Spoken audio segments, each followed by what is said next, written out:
I always try to say what I feel that comes from my heart to give the best information that I can, because all of you that have followed me for some time know that I have lived a very poor lifestyle. I've always been a prepper since I was in my 20s. It was just a way of life. You put away a little extra for a rainy day when you might have a hard time. It's kind of like people who go to the bank and stick a lot of money in the savings account and hold it there. In case they have a hard time, they can go there and pull it out in kind of emergency. Well, food is the same way. It's a bank, and you store in it for a rainy day so that you can go to it when you need to make a withdrawal because you don't have any, or you don't have the money to get any, or you have an emergency and you need that food for that rainy day, for that hard time. And that's just mostly how I've lived my life, because always have had hard times. I'm not a, owner of a huge corporation or something like that. Now, they keep telling us that we're going to pay a whole lot for a whole lot of things, and it's going to cost us thousands of dollars more a year. But they don't really give us any solutions. They're just not. They don't even tell us really. You hear about food shortages. They show, even the news will show shelves empty, food chain supply problems. It goes on and on. And some people will say, you know what? I don't really have a problem in my area.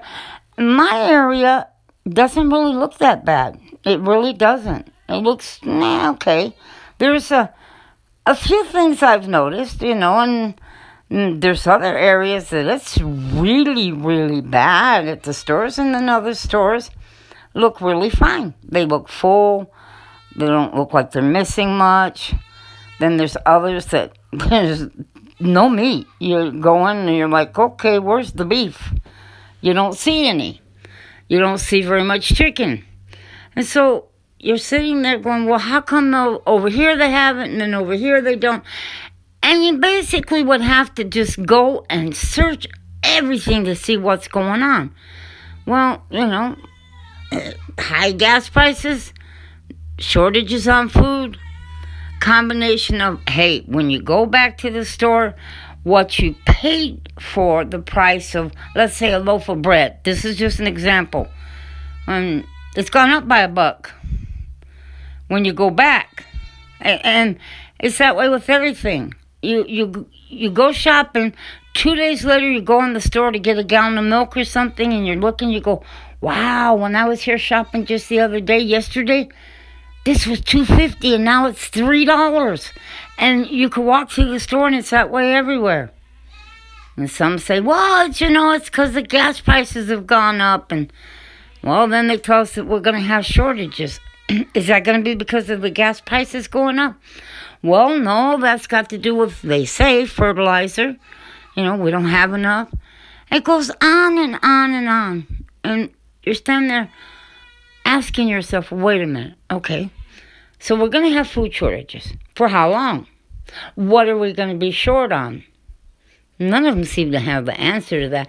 And when is these real food shortages going to start? Or have they started? Are they going to get a whole lot worse? How much worse are they going to get? None of these questions are really being answered.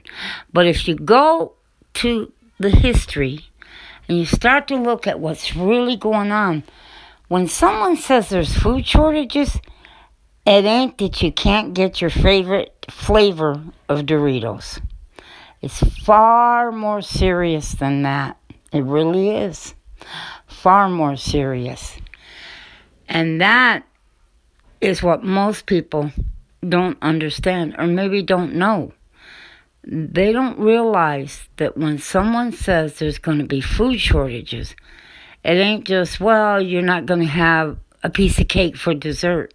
Because, you can't get cake at the store, or you can't make it because the ingredients are kind of short.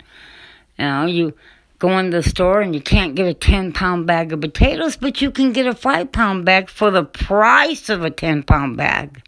Now that you can do. I had that happen to me. And so you say, what's next? Well, wheat's going to be a real problem. So you have to do the research yourself. When I researched, because I've asked myself, when is this going to get real serious? Probably by the end of summer, maybe the beginning of spring. You're going to see not like a real problem, I should say, end of summer, beginning of fall, not spring. That's when I think you're going to start to see some real problems and things. Now, it could come in the spring of next year. But I'm looking at, I think, sooner than that. Because towards fall, you don't have as much food growing. Because, things start to wrap up. They start to end. They put a few winter crops in, but it's not as much as they do during the fall and the summer. And that's when I think we're going to start to really take notice. Now, the chicken, we're going to take notice of that right away. It's coming. You can see it already. This chicken flu that has spread up and reared its ugly head again is going to cause us some serious problems. Chicken is going to be harder to get your hands on, far more expensive, and so are the eggs. I wondered, eggs usually go up towards winter anyhow because chickens don't lay as much in the winter as they do in the summer. Even though these chicken places that raise all these chickens, they got lights in there so that the chickens don't ever stop laying. For those of you who don't know, when the time changes in the winter, chickens don't lay as much unless you give them 1 hour extra of light. You have to put a light in your chicken coop, turn it on for 1 hour. Now, so there's other people claim they put their chickens on a special diet and they lay all the time. I don't do anything. If my chickens lay, they lay, and if they don't, they don't. I let nature take care of it because I say, hey, chicken was made a certain way. It'll lay eggs, and if it quits for a while, it needs to quit and be left alone. But prices change, man. But they're still going up, and chickens are starting to really lay. And I've noticed the prices in eggs going up. So I began to look into what's going on. Why is the chicken going up so much? Well, that's when I found out the chicken flu is back, and it's a lot worse. And they're even talking about it getting into the backyard flock of, people that just have chickens in their backyards, and the chicken flu is even hitting some of those. Well, that's going to hurt a lot, including at the store, which is going to, like I said, make chicken prices for the meat go up and also the prices on the eggs. We just thought it was beef, right? Well, no, it's going to hit a whole lot more than that. So please put a few things away to help yourself to get through a rainy day. And I will post more. I'm going to show you what I'm doing. I'm going back to what they used to do, drying my own food without one of those machines you use to dry. Nope, using the good old sun. Well, God bless.